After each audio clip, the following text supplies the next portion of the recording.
Hello good afternoon my dear friends. आप जुड़ चुके हैं exams made easy YouTube channel के साथ और मैं आपका दोस्त और host Mohammad Muzaffar science series की साइंस लेक्चर्स की सीरीज़ लेकर आपके सामने हाजिर। आज का हमारा जो लेक्चर रहेगा, पिछले लेक्चर को जहाँ से छोड़ा था आज वहाँ से स्टार्ट करते हैं। आज कुछ इम्पॉर्टेंट पॉइंट्स और टर्म्स जो है उनको याद रखने की कोशिश करेंगे हम। जैसा कि हम जो टॉपिक पढ़ रहे हैं वो रिगार्डिंग है communicable disease and non communicable disease के साथ। तो आज का जो लेक्चर होने जा रहा है बहुत ही इम्पॉर्टेंट लेक्चर है। आप हमारे साथ जुड़ चुके हैं और इस वीडियो को देख रहे हैं। इस वीडियो को देखने के साथ साथ इस वीडियो को लाइक भी करें और इस वीडियो को शेयर भी करें। और अभी तक अगर आपने इस चैनल को सब्सक्राइब नहीं किया है तो सब्सक्राइब भी कर दीजिएगा। और स्टार्ट करते हैं आज का लेक्चर। तो आज का लेक्चर हम लाए हैं आपके लिए वो है some important terms to remember, और भी कुछ सब टॉपिक्स आएंगे। तो शुरू करते हैं इस सब टॉपिक से जो कि some important terms to remember, क्या चीज़ें याद रखनी है।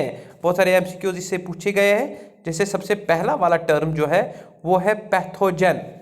पैथोजन क्या होता है? डिजीज कॉजिंग माइक्रो ऑर्गेनिज्म, यानी कि पैथोजन होता है डिजीज कॉजिंग माइक्रो ऑर्गेनिज्म। ऐसा कोई माइक्रो ऑर्गेनिज्म जो किसी ऑर्गेनिज्म की बॉडी के अंदर या बाहर से उसमें इन्फेक्शन पैदा कर देता है और डिजीज पैदा करता है, उसको बोलते हैं पैथोजन।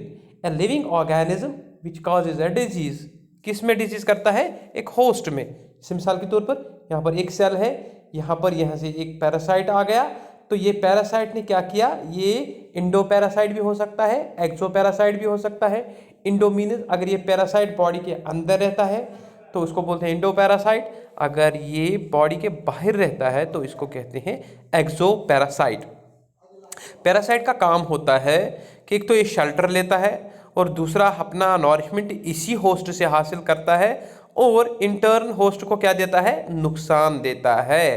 तो ऐसे ऑर्गेनिज्म जो होस्ट में रहकर होस्ट को नुकसान पहुंचाते हैं यानी डिजीजेस काज करते हैं, उनको बोलते हैं हम पैथोजन। ठीक है ना बेटा? चलते हैं थोड़ा सा आगे। पैरासाइट क्या होता है? अभी मैंने दिखा दिया आपको कि पैरासाइट यही पैथोजन होता है। जैसे मिसाल के तौर पर ये एक ऑर्गेनिज्म है ए और ये यहाँ से छोटा ऑर्गेनिज्म है बी। अब ये बी क्या काम करता है? ये इन एसोसिएशन विद ए रहता है और या तो इसके ऊपर रहेगा या इसके अंदर रहेगा। जैसे मैंने अभी कहा आपको कि ये छोटा सा और माइक्रो ऑर्गेनिज्म होस्ट के साथ रहकर इस होस्ट को नुकसान पहुंचाता है और खुद को फायदा लेता है। इसको कहते हैं, this is called as parasite. And this the cell यहाँ पर जिसको नुकसान मिलता है, this is called as host. ठीक है बेटा? तो यहाँ पर होस्ट और पैरासाइट की रिलेशनशिप में हमेशा नुकसान उठाना पड़ता है होस्ट को और फायदा मिलता है पैरासाइट को। और ऐसे पैरासाइट्स जो डिजीज काज करते हैं किसी ऑर्गेनिज्म में, उसको बोलते हैं हम पैथोजन। और पैरासाइट क्या होता है? An organism which gets food and shelter from the host. और होस्ट कौन होता है? होस्ट द लिविंग बॉडी और inside which the disease producing organism takes shelter. तो अभी मैंने आपको बताया कि एक छोटा सा ऑर्गेनिज्म एक होस्ट में रहता है, बड़े से ऑर्गेनिज्म में रहता है और उसको क्या पहुंचाता है? नुकसान। तो उसको बोलते हैं होस्ट, जिसको नुकसान पहुंचता है। इसके बाद में है हमारा दूसरा term, that is called as infestation. Infestation क्या होता है? The presence of large number of parasitic organisms on the surface of the body of the host or on the clothings। बहुत सारे नंबर अगर माइक्रो ऑर्गेनिजम्स का देखें, parasitic micro organisms का देखें, तो वो क्या होती है इन्फेस्टेशन? कि एक बॉडी जो होती है, एक ऑर्गेनिज्म की बॉडी होती है, उस पर बहुत सारे पैरासिटिक ऑर्गेनिजम्स पाए जाते हैं, या उस ऑर्गेनिज्म के क्लोथिंग्स पर ये बहुत सारे ऑर्गेनिजम्स पाए जाते हैं। डेट उस जो स्ट्रक्चर बनता है, जो कंडीशन बनती है, उसको बोलते हैं हम इन्फेस्टेशन। तो presence of a large number of parasitic organisms on the surface of body of the host or on the clothing. Suppose let me draw, this is an organism and it may have some these microorganisms which are parasitic, so this can cause the infection to the host cell and this condition, जो अब ये condition बन गई, this is called as infestation. Infestation ये body के ऊपर अगर अब कभी कभार किसी ऑर्गेनिज्म यानी ह्यूमन बींग्स के क्लोथ्स पर होती हैं ऐसी कोई कंडीशन, इसको कहते हैं हम इन्फेस्टेशन। इसके बाद में है बेटा वेक्टर। वेक्टर क्या होता है? इट्स एन ऑर्गेनिज्म, ये एक ऐसा ऑर्गेनिज्म होता है विच हार्बर्स ए पैथोजन, और यही हार्बर करता है एक पैथोजन। पैथोजन आपको मैंने बताया disease causing micro organism, and में पास इनटू अनदर, यानी कि इसमें होता है ऑलरेडी पैथोजन मौजूद, यानी कि ये इन्फेक्टेड है, ये ऑर्गेनिज्म क्या है? इन्फेक्टेड। अब इससे निकलता है इन्फेक्शन, यानी पैथोजेनिक माइक्रो ऑर्गेनिज्म निकलता है, वो पास होता है अनदर पर्सन में, और उसमें क्या पैदा हो जाती है? डिजीज। जैसे मॉस्किटोज हार्बर मलेरियल पैरासाइट, तो मॉस्किटोज ऑलरेडी मलेरिया में होते हैं और इनसे निकलता है मलेरियल पैरासाइट एनाफिलिस मॉस्किटो, जिसमें होता है, इसको बोलते हैं एनाफिलिस मॉस्किटो। भी यहाँ पर लिखा है मॉस्किटोज, लेकिन इसका जो जूलॉजिकल नेम है वो है एनाफिलिस मॉस्किटो। तो इसमें होता है मलेरियल पैरासाइट और ये ट्रांसमिट होता है टू ह्यूमन्स।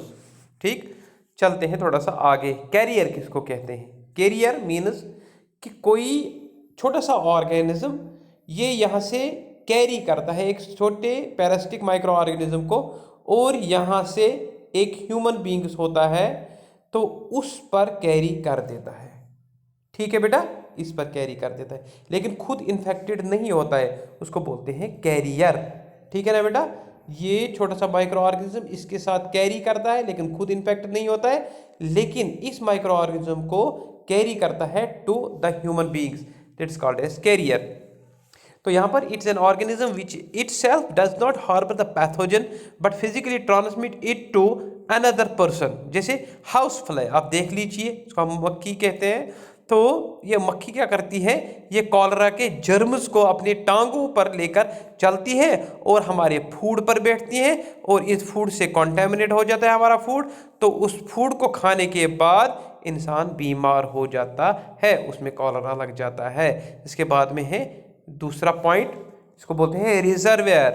रिजर्वायर यानी storage, an organism which harbours pathogens in large number that do not cause any suffering to it. एक ऑर्गेनिज्म ऐसे जो बहुत सारे पैथोजेन्स को हार्बर करता है in large numbers that do not cause any suffering to it, लेकिन खुद बीमार नहीं होता है। ठीक, तो अगर कोई ऑर्गेनिज्म है, ये ऑर्गेनिज्म, इस पर बहुत सारे माइक्रो ऑर्गेनिज्म बैठे हुए हैं, पैथोजेनिक माइक्रो ऑर्गेनिज्म, और ये ऑर्गेनिज्म इसको कोई नुकसान नहीं पहुंचाते हैं, नो हार्म, और ये दूसरों के साथ अगर इन कांटेक्ट में आ जाए जैसे ह्यूमन बींग्स के साथ, तो उसमें डिजीज पैदा कर देते हैं। ठीक, that is called as reservoir, यानी कि storage of these pathogenic micro organisms कहाँ पर रहते हैं, फिर यहाँ से शिफ्ट हो जाते हैं। तो इसके बाद में हमारा एक और पॉइंट आता है एपिडेमिक। एपिडेमिक क्या होता है? ये एक ऐसा डिजीज होता है जिससे बहुत सारे लोग एक साथ में बीमार हो जाते हैं, एक साथ में बीमार हो जाते हैं बहुत सारे लोग, यानी कि एक पर्टिकुलर एरिया में कोई बीमारी फैल गई, उसको बोलते हैं एपिडेमिक। समझ में बात आ रही है? जैसे spreading of a disease among a large number of people causing a huge loss of life in the same place for some time. जैसे प्लेग, जैसे कोई ऐसी बात जैसे जॉन्डिस होती है। ठीक, जॉन्डिस भी हो सकती है, डायरिया भी हो सकता है फूड पॉइजनिंग से, यानी कि एक पर्टिकुलर एरिया में अगर आप देखें तो पर्टिकुलर एरिया में कोई चीज़ खराब होने की वजह से वो चीज़ सब लोगों में बढ़ जाती है और सब लोगों में इन्फेक्शन पड़ जाती है। That disease is called as epidemic. Epidemic याद रखना, एपिडेमिक। ठीक, यहाँ पर एग्जांपल दी गई है प्लेग की।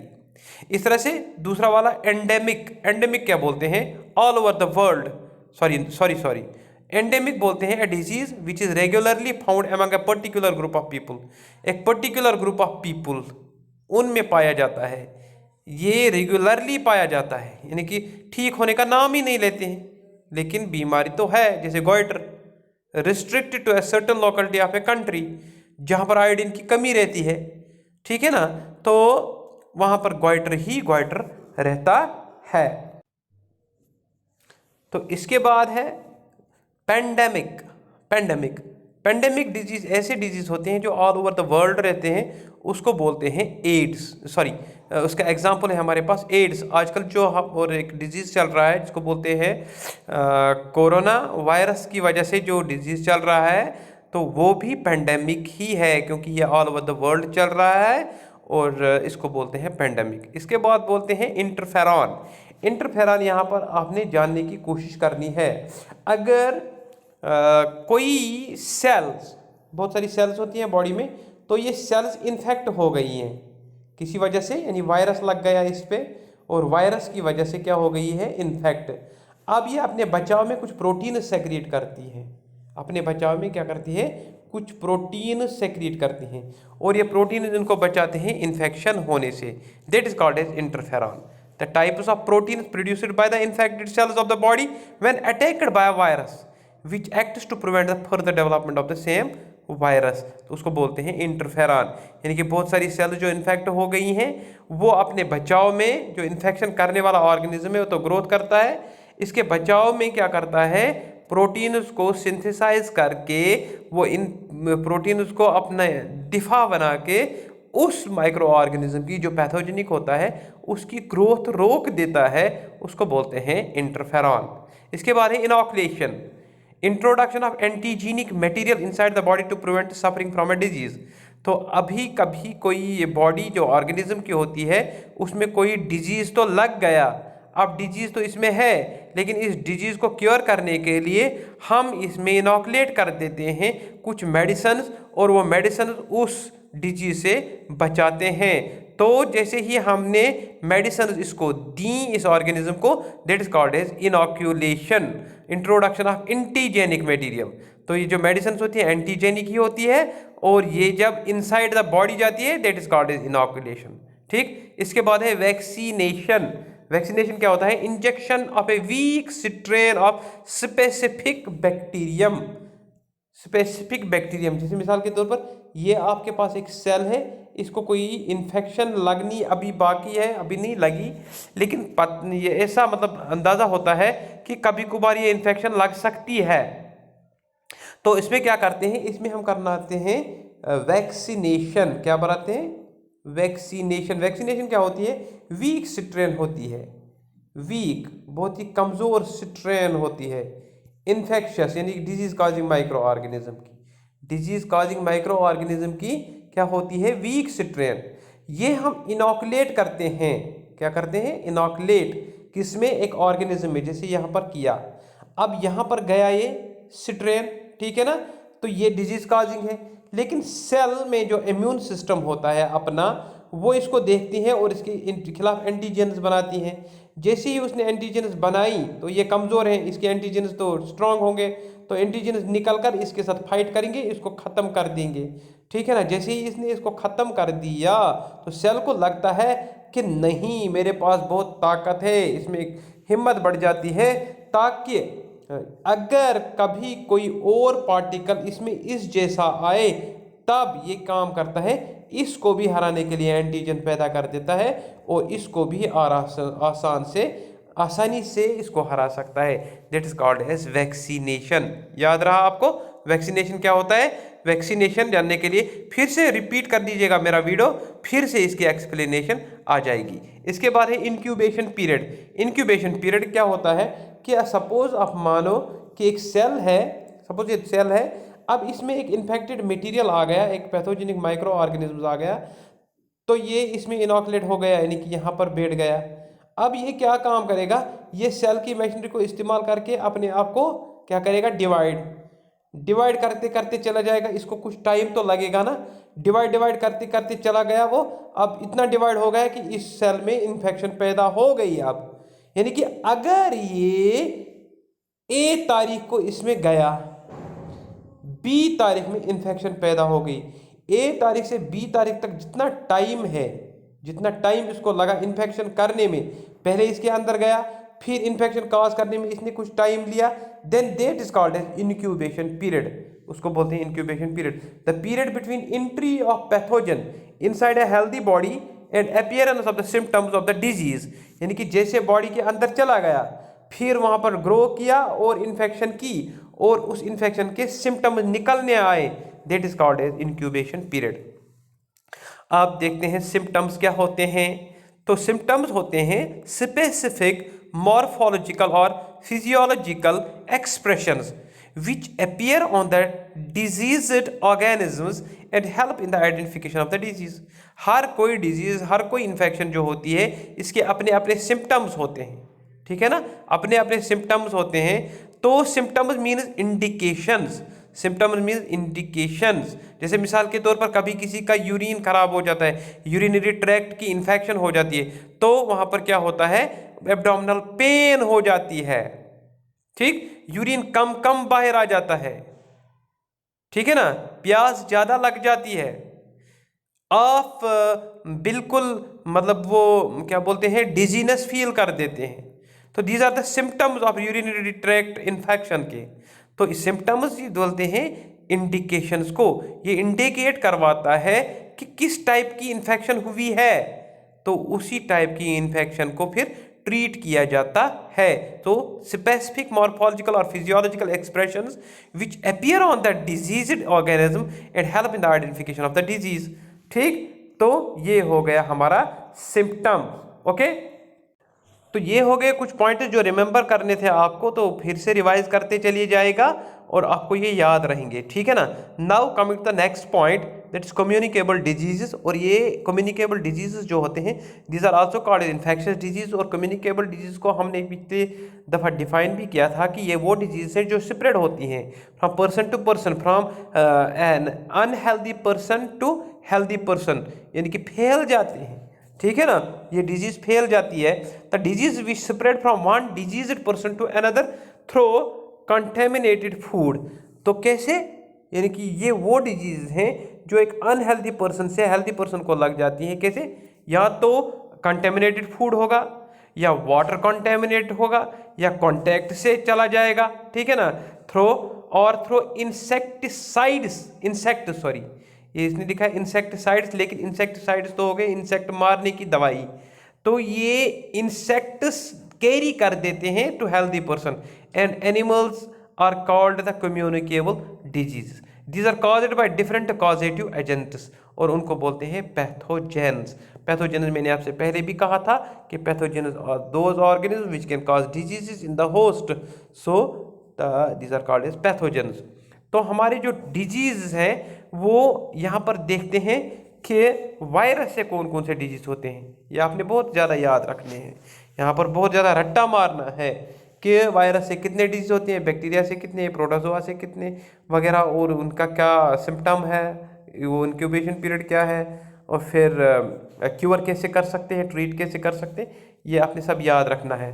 तो सबसे पहला वाला डिजीज़ हम लेंगे, इसमें वायरल डिजीज़ जो होते हैं, चिकन पॉक्स। ये सबसे पहले पूछा जाएगा यही कि चिकन पॉक्स यार किस ऑर्गेनिज्म से फैलता है, यानी कि किस ऑर्गेनिज्म की शरारत है ये chicken pox. So this is the viral disease, ठीक है ना। पैथोजन क्या है, चिकन पॉक्स वायरस, उसको बोलते हैं वॉरिसिला, ठीक। और मोड ऑफ ट्रांसमिशन क्या है, बाय कांटेक्ट और थ्रू स्केब्स, ठीक है ना। तो यहाँ पर कांटेक्ट भी हो सकता है, थ्रू स्कैब्स भी हो सकता है। इंक्यूबेशन पीरियड है 12 to 20 डेज, यानी कि जैसे ऑर्गेनिज्म अंदर किसी हेल्दी पर्सन की बॉडी में चला गया, तो वहाँ से आप इंतज़ार करो 1 से लेकर 12 दिन तक। 12 दिन के बाद इन्फेक्शन के सिम्टम्स आने शुरू हो जाएंगे 20 डेज तक, ठीक है ना। तो that is called incubation period. तो यहाँ पर जो चिकन पॉक्स है वो है वायरल डिजीज। तो सिम्टम्स क्या है बेटा इसका, चिकन पॉक्स का, एक तो fever, headache and loss of appetite, को भूख नहीं है लगना, हेडेक सर में दर्द और बुखार आ जाना, फिर dark red coloured rash on the back and chest which spreads on the whole body, rashes, ठीक है ना, रैशेस निकलना बॉडी पे और वो फैल जाती है बॉडी पे। Later rashes change into vesicles, फिर वेजिकल्स बन जाते हैं, ठीक। इसको बोलते हैं हम चिकन पॉक्स। और after few days these vesicles start drying up and scabs, crusts are formed, और बहुत सारे क्रस्ट्स फॉर्म होते हैं इससे, crusts are formed, these scabs start falling, infective stage, और ये स्केब जो होती है इट स्टार्ट्स फॉलिंग, इसको बोलते हैं इन्फेक्टिव स्टेज। तो प्रिवेंशन क्या है इसका? There is no vaccine against chicken pox, कोई भी वैक्सीन अभी नहीं निकला है चिकन पॉक्स का, but precautions must be taken as follows. कौन कौन से प्रिकॉशंस ले सकते हैं? The patient should be kept in isolation, इसको आइसोलेट करो पेशेंट को, ठीक। Clothings and utensils used to be, the patient should be sterilized, patient के इन कांटेक्ट जितनी भी चीज़ें रहती है उनको स्टेरिलाइज करो। Fallen scab should be collected and burned, जितने भी स्केप्स इसके नीचे गिरते हैं तो उनको कलेक्ट करो और उसको जला दो। One attack of chicken pox gives life long immunity to the person recovered from this disease. अभी जब किसी पर्सन को चिकन पॉक्स लग गया, फिर वो रिकवर हो गया, फिर वो इसकी इम्यूनिटी बढ़ा देता है, यानी कि उसको फिर से चिकन पॉक्स नहीं लगेगा। इसके बाद दूसरा डिजीज है मीजल्स। पैथोजन कौन सा होता है? वायरस, रुबियोला वायरल डिजीज है। मीजल, रुबियोला याद रखना, measles is a viral disease. Mode of transmission है बाय एयर, यानी कि बिल्कुल एयर के साथ साथ ये फैल जाता है, यानी कि ये पैथोजन एयर में रहते हैं। जैसे ही एयर आप इनहेल करते हैं तो ये इन्फेक्शन तो लग जाएगी। इंक्यूबेशन पीरियड है 3 to 5 days। इंक्यूबेशन पीरियड तो याद में रह गया आपको, तो this is incubation period is 3 to 5 days। Symptoms क्या होता है? कॉमन कोल्ड, ठीक है ना, जुकाम होना, appearance of small white page in the mouth and throat में भी इन्फेक्शन होना, माउथ में भी पेचेस दिखना, appearance of rashes on the body, तो रैशेज ऑफ द बॉडी में भी रैशेज का पैदा होना। प्रिवेंशन कैसे किया जाए? The patient should be kept in isolation, यहाँ पर भी आइसोलेट किया करो इसको। क्लीनलाइनेस शुड बी मेंटेन्ड, बहुत साफ सफाई रखनी होगी आपको। और antibiotic check only the secondary infection which can easily recur, तो एंटीबायोटिक्स लगते हैं इसमें। पोलियोमिलाइटिस है, ये भी एक वायरल डिजीज है, तो पैथोजन इसका है polio virus. Mode of transmission क्या है? Virus इंटर्स inside the body through food और वाटर के साथ बॉडी में चला जाता है। इंक्यूबेशन पीरियड है 7 to 14 days। सिम्टम्स क्या है बेटा? The virus multiplies in intestinal cells and then reaches the brain through blood, ठीक। जो वायरस है ये इंटेस्टाइनल सेल्स में जाता है, फिर कहाँ पर जाता है? यानी कि पहले इंटेस्टाइनल सेल्स में मल्टीप्लाई करता है, देन ये पहुंच जाता है ब्रेन तक। कहाँ से? ब्लड से। It damages brain and nerves, और नर्व्स को भी डैमेज करता है। एंड कॉजेज इन्फेंटाइल पैरालिसिस, और हो जाती है उस ऑर्गेनिज्म को paralysis. Stiffness of neck, fever, loss of head support, तो ये कुछ इसके सिम्टम्स होते हैं। प्रिवेंशन कैसे करें इसको? Polio vaccine drop, oral polio vaccine drop, और given to children at certain intervals. तो वो आपको तो पता ही है, पोलियो डेज होते रहते हैं 5 साल के बच्चों तक, तो वो वैक्सीन, वो जो दवाई उनको लेनी पड़ती है, पोलियो ड्रॉप्स की वैक्सीन की ड्रॉप्स, वो तो लेनी पड़ेगी बच्चों को, क्योंकि इस डिजीज से बचना है। पल्स पोलियो प्रोग्राम होते हैं इसमें, is organised in our country to give polio vaccine to children. तो ऐसे प्रोग्राम्स होते हैं जहां पर बच्चों को क्योर किया जा सकता है बाय वैक्सीनेशन। समझ में बात आ रही है? तो ये चीज़ें याद रखनी है आपने। इसके बाद है रेबीज, ऑल्सो कॉल्ड हाइड्रोफोबिया, पानी से डर लगना, ठीक है ना। तो पैथोजन रेबीज वायरस है इसका, ठीक है ना। मोड ऑफ ट्रांसमिशन वो क्या है? बाइट बाय अ रैबिड डॉग, यानी कि ऑलरेडी डॉग में रेबीज लगा हुआ होता है, तो फिर वो पागल हो जाता है, यानी हाइड्रोफोबिया हो जाता है उसको। तो फिर वो अगर काटे किसी ऑर्गेनिज्म को तो उसको भी ये डिजीज लग जा सकता है। तो इंक्यूबेशन क्या है? 10 days to 1 to 3 months, यानी कि पहले 10 दिन तो नहीं, फिर 1 to 3 months depending upon the disease, distance of bite from central nervous system. जो सेंट्रल नर्वस सिस्टम से बाइट कहाँ पर हुई है, तो वो डिपेंड करता है किस पर? जो इंक्यूबेशन पीरियड का डिपेंड उसी पे होता है कि नर्वस सिस्टम से कितनी दूरी पर बाइट लगी है, ठीक है ना। दैट इज द ब्रेन और spinal cord. Symptoms: severe headache and high fever, बहुत ज़्यादा हेडेक होना और हाई फीवर होना। Painful contraction of muscles of throat and chest, और थ्रोट एंड चेस्ट में कॉन्ट्रैक्शन पेनफुल मसल्स बन जाती है। Choking and fear of water leading to death, और बहुत ही डर जाते हैं वो ऑर्गेनिज्म जिनमें रेबीज लगा हुआ होता है, वाटर से डर जाते हैं और आखिर में उनकी डेथ हो जाती है। प्रिवेंशन कैसे करें? कंपलसरी इम्यूनाइजेशन ऑफ डॉग्स, जो इम्यूनाइजेशन होती है डॉग्स की उसको कंपलसरी करें। किलिंग ऑफ रेबिड एनिमल्स, ठीक, एंटी रेबीज इंजेक्शन और oral doses are given to the person bitten by a rabid animal. तो इन पे क्या लगाने पड़ते हैं? इंजेक्शन लगाने पड़ते हैं और ऑरल डोजेस देने पड़ते हैं जिसको ये इन्फेक्शन हो गई हो। हेपेटाइटिस दूसरा डिजीज है। तो हमारे पास जो हेपेटाइटिस है, तो हेपेटाइटिस बी वायरस इसका पैथोजन है। मोड ऑफ ट्रांसमिशन है mainly through contaminated water. Incubation period है जनरली 15 to 160 डेज।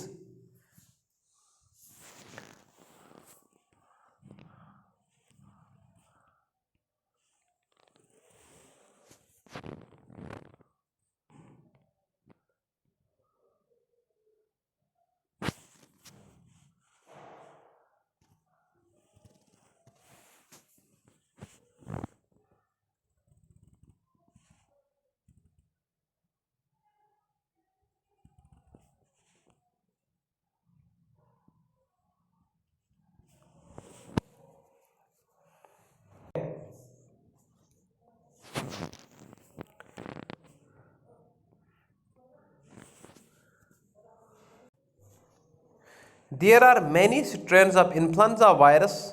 बहुत सारे स्ट्रेन्स होते हैं इन्फ्लुएंजा वायरस के। The virus mutates all the time and new variation strains arise.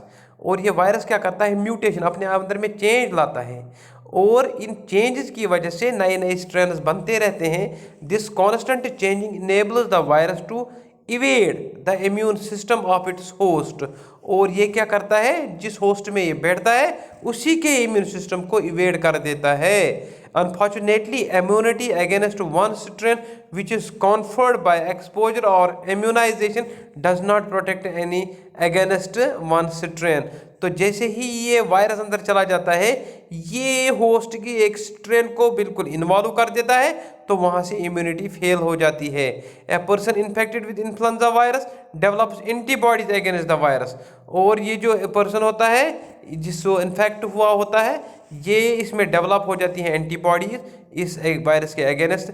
As the virus changes the antibodies against the virus do not recognise the changed virus and influenza can recur caused by the changed or mutated virus। तो यहाँ पर जब antibodies बनती है लेकिन virus की strain change हो जाती है, फिर ये एंटीबॉडीज इसको पहचान नहीं पाते हैं, तो फिर ये बेकार हो जाता है एंटीबॉडी बनाना, तो इससे इन्फेक्शन बढ़ जाती है। सिम्टम्स क्या है?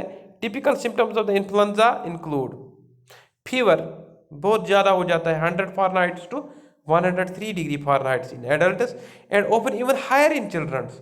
चिल्ड्रन इससे ज़्यादा भी हो जाते हैं। Respiratory tract infection symptoms such as cough, खांसी आना, सोर थ्रोट, गले का खराब हो जाना, running nose, headache, pain in the muscles and extreme fatigue. ठीक, although nausea and vomiting and diarrhea can sometimes accompany influenza। तो यहाँ पर न्यूसिया भी, वोमिटिंग भी और डायरिया भी इन्फ्लुएंजा की अलामत है। Specially in children gastrointestinal symptoms are nearly prominent. और यहाँ पर गैस्ट्रोइंटेस्टाइनल सिम्टम्स भी होते हैं। Most people who get flu recover completely in 1 to 2 weeks, but some people develop serious and potentially life-threatening complications such as pneumonia। तो यहाँ पर कुछ आदमी जो हैं वो ठीक हो जाते हैं 1 से 2 हफ्ते तक, लेकिन कभी कभार कोई इंसान फंस जाता है और उसमें बहुत सारी कॉम्प्लिकेशंस आती है लाइक निमोनिया। ठीक है ना बेटा? चलो, ट्रीटमेंट एंड कंट्रोल क्या है इसका? Much of the illness and death caused by influenza can be prevented by annual influenza vaccination। तो बहुत सारी इलनेस और डेथ caused by influenza इसको प्रिवेंट कर सकते हैं एनुअल इन्फ्लुएंजा वैक्सीनेशन। तो इन्फ्लुएंजा के खिलाफ एक वैक्सीनेशन निकली है, तो वो साल ब साल उसी को करवाएं। Influenza vaccine is specially recommended for those, ये किसके लिए रिकमेंड कर दिया जाता है? जिनको who are at high risk of complications, जिनमें बहुत सारी कॉम्प्लिकेशंस आती हैं, with chronic disease of the heart, lungs और किडनी, डायबिटीज और severe forms of the anaemia. ठीक, तो यहाँ पर वैक्सीन उन्हीं को कराया जाता है।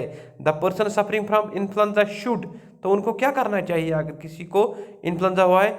Should drink plenty of fluids, बहुत सारे फ्लूइड्स खाने पड़ते हैं, जूस पियो, पानी पियो वगैरह। और like symptoms relieve with paracetamol, तो उनको पैरासिटामोल खाना पड़ेगा। Aspirin not in childrens under the age of 16, तो उनको मत दे दो। और एल्बोफ्रीन आइब्रोफिन, ये एक्चुअली स्पेलिंग यहाँ पर गलत आ रही है, तो it is ibuprofen. As recommended by the doctors, consult doctor immediately for treatment. तो ये रहा आज का लेक्चर। कल डेंगू से स्टार्ट करते हैं, तो आज के लेक्चर में बस इतना ही। तो अपने दोस्त और होस्ट को दीजिए इजाज़त, आप रिवाइज करते रहिएगा और अपने इस एग्ज़ाम जो आपका जो मिशन है इसमें अल्लाह आपको कामयाब करे। तो हमारे लिए दुआ करना। इस वीडियो को लाइक ज़रूर करें, शेयर ज़रूर करें और सब्सक्राइब भी ज़रूर करें। कोई क्वेरी हो कमेंट सेक्शन में दे दीजिएगा। एज बॉटनी बूस्टर मैं आपके क्वेश्चंस का आंसर वहाँ पर दूंगा, कोई बात नहीं। ये जो मैं पढ़ा रहा हूँ, मेरा अपना चैनल चल रहा है बॉटनी बूस्टर, तो भी उसमें कोई लेक्चर नहीं आ रहा है, लेकिन वहाँ पर डिस्प्ले होगा बॉटनी बूस्टर, तो मेरा आंसर वहाँ पर आएगा आपको जब आप कोई क्वेरी पूछोगे। Thank you very much for watching.